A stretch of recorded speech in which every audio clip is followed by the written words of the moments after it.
Delegacioni shtetëror kishtari udhëhequr nga kryetari i Kuvendit Afrim Gashi para ditën e sotme në Bazilikën San Clemente në Rom, mori pjesë në lutjen pranë varrit të Shën Kirilit me rastin e shënimit të ditës së iluministëve Mbarslav 24 majit.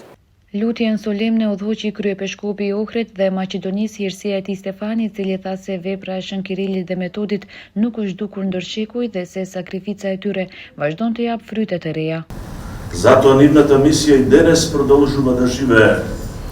Впрочем, светителите никогаш не остануваат затворени во своето време.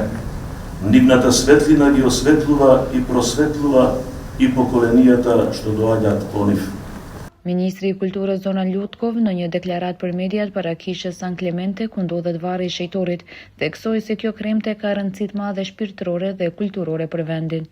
Држава наследство Кирил и Методи е живо и денес и тоа се гледа од нашата посветеност и заложба кон зачувањето на македонскиот јазик, на културата, на духовната традиција, како и грижата на културното наследство и промоцијата на вредностите, диалогот, просветителството и меѓусебното почитување. Nderim e bëri edhe kryetari i Kuvendit Afrim Gashi, i cili bashku me delegacionin që udhëheq vizitoi dhe Bazilikën Papnore Santa Maria Maggiore, ku vendosi kuror lulesh pranë pllakës përkujtimore të shkruar në gjuhën maqedonase. Natyrisht për neve është shumë e rëndësishme të theksohet se dy shtyllat kryesore dhe urat kryesore të lidhjes së dy kryeqendrave të Vatikanit dhe të Shkupit si kryeqendër e shtetit tonë janë ardhja këtu për hir të Shën Kirilit dhe Metodit, gjithashtu edhe Nën Tereza, si figurë, personalitet i cili është ura lidhëse mes Vatikanit dhe mes